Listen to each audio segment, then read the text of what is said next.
This Xbox exclusive franchise is one of the best in gaming today, and with the release of its latest entry, really takes things up to the next level. Why did you come here with me? What did JD tell you? From its very beginning in 2006 to this very day honestly shows you that this franchise has no signs of slowing down, going from strength to strength, as this cover-based shooter really sets the bar. Set on the planet Serra, over the course of 6 different entries, the Gears take on the Locust Horde, Lambent and Swarm invaders over a gripping story with many heartfelt moments, twists and most importantly, some awesome moments. So here today on DaVinci TV, we're going to count down the top 8 moments from the entire Gears series. Now remember, there are spoilers ahead. This includes all the DLC, so without further ado, let's get to it.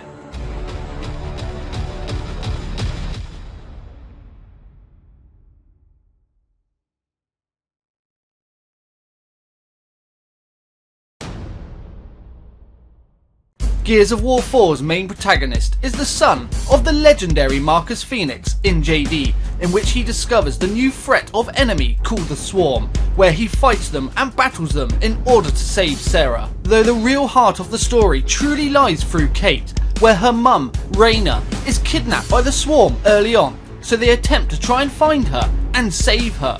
Not knowing exactly what they're in for, they prepare and seek the aid of JD's father, Marcus Phoenix, who's had plenty of experience. Didn't get your name. Kate. Well, take good care of that armor, Kate. It belonged to my mother. Throughout the fresh start and renewed take to the Gears campaign, we fight some brand new enemies and old, endure some plot twists we never expected. You're okay, Dad. We got you. Take part in some exciting and original new set pieces, reunite with old friends. Who loves you, Marcus? Wow! Been too long, Cole. And pilot Megamechs, which leads to our final Swarm encounter. The overall tone and feel from the Gears series is serious, yet it has its comedic moments which really are funny. Yet Gears 4 for some reason takes us a step too far on occasion. Yet here, when we defeat the Hive Beast, this is its most heartfelt and serious moment. As we enter the heart of the Hive, we do indeed find Kate's mum, Reyna, though her fate has already been decided, as we find her in a mutative state connected to the Hive, and trying to free her will result in her death. Come me close. Please. Reyna, please. JD. You can't ask her to. Don't. Just let me say goodbye. Kate embraces her mother one final time and reluctantly agrees to cut her free, as this will result in the end of her life. Okay. No. It's okay.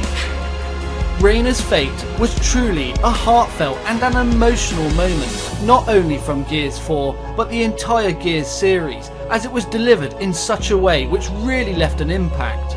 Everything in all added up perfectly to see the reaction and the state of each character, along with the music provided, created such a phenomenal atmosphere. And the coalition here with this moment really show you that they've got what it takes, ending Gears of War 4 on such a high moment. I don't need protection. I know. You need time. Trust me, I've been there. Overall, for everything that Reyna's fate had to offer, not to mention the fact that it sets up key events for Gears 5, earns this, the number 8 spot.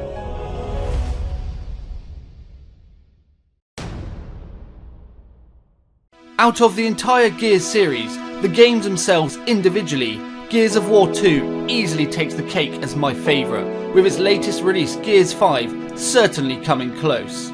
After initially playing Gears of War 2 is much more epic in scope, has a variety of gameplay styles and constantly switches locations, but more importantly, it's emotionally driven. The story may be about stopping the Locust, but its driving force is Dom, trying to find his wife Maria, and from a player's perspective, you really start to engross into this character and his situation. Not again!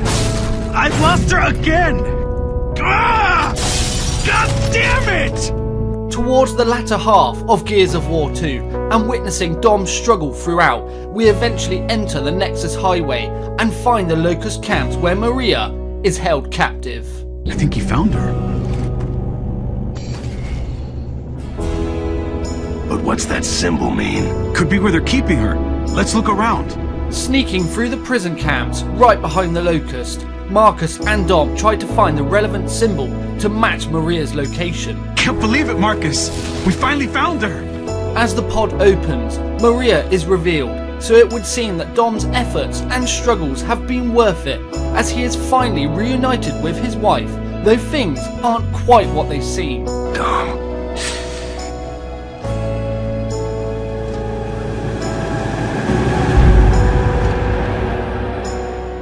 Dom is so relieved and excited to finally find Maria that he's initially blinded to what's actually in front of him.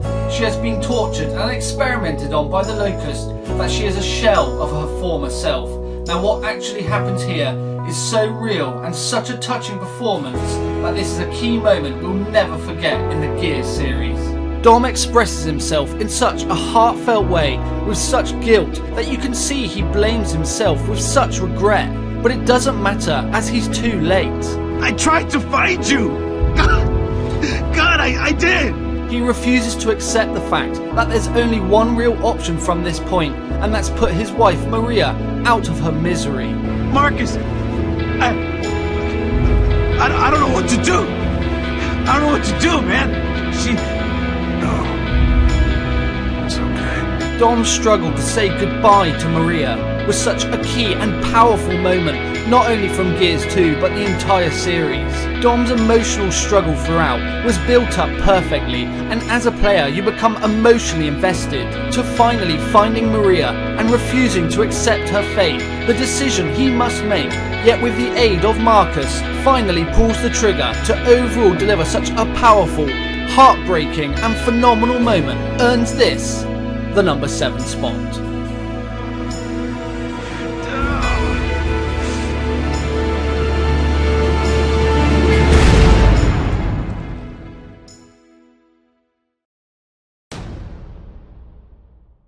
At the ending moments of Gears 4, Kate receives a necklace from her mother, which originally belonged to her grandmother, which shows a Locust symbol. So throughout the start of Gears 5, Kate reveals she's been having nightmares, dreams, and we witness her having a telepathic link to the enemy.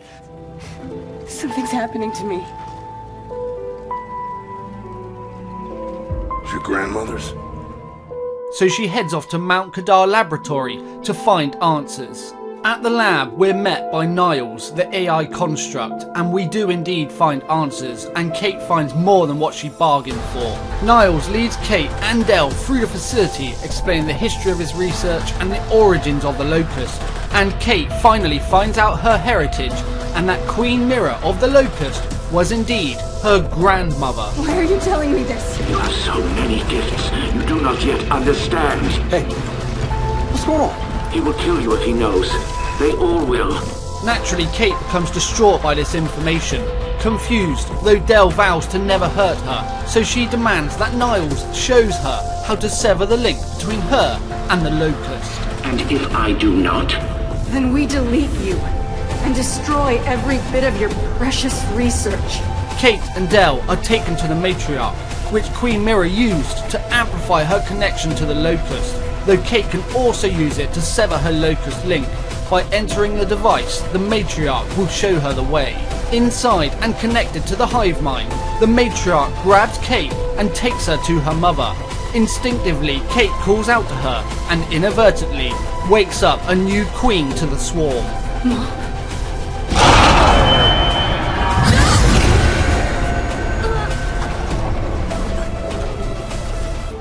It's such a shame that Niles betrayed them, as he started to show signs that he had a comical side, and I would have loved to have seen more. Your little friend is quite handy.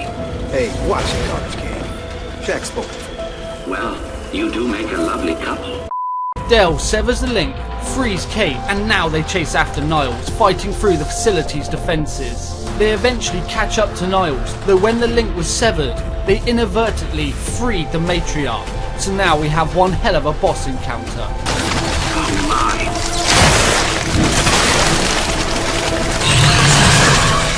Overall, all the events that take place in the Mount Kadar laboratory was truly gripping. That's from learning all about the origins of Queen Mira, the Locust, and Kate's heritage, entering the hive mind, inadvertently creating a new queen and Niles to see, battling the Locust once more, and the epic encounter with the Matriarch, which was a similar confrontation to the Berserker of Gears 1, where you finally finish her and sever the link to the Locust for good. Maybe she'll, I don't know, help us somehow. But she's not my mother anymore. Then who is she? Their queen. Mount Kadar Laboratory was just exciting from start to finish, with so many great and key factors, so overall it earns the number 6 spot.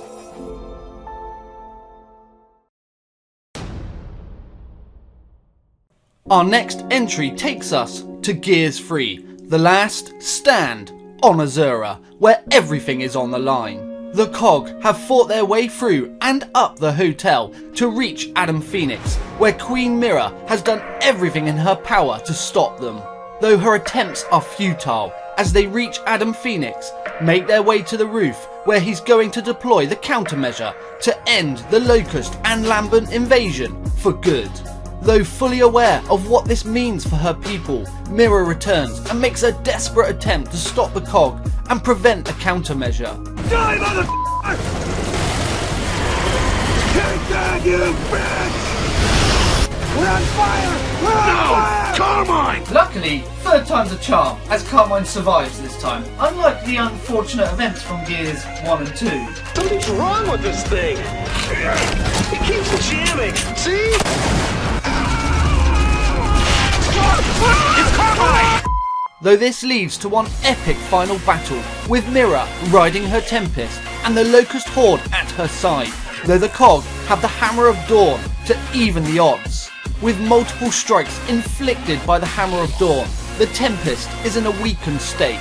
Mira knows this, making a desperate attempt, grasping on to the countermeasure itself, and this would be her downfall. Mira and her pet may be out for the count, but the Lambent have reached the top of the hotel, so they need to deploy the countermeasure. Though unsure if it's even going to work, Baird asks Adam Phoenix if it's been tested. On myself, Damon. I had to see how the emulsion developed over its life cycle. So I injected myself with it to accelerate things.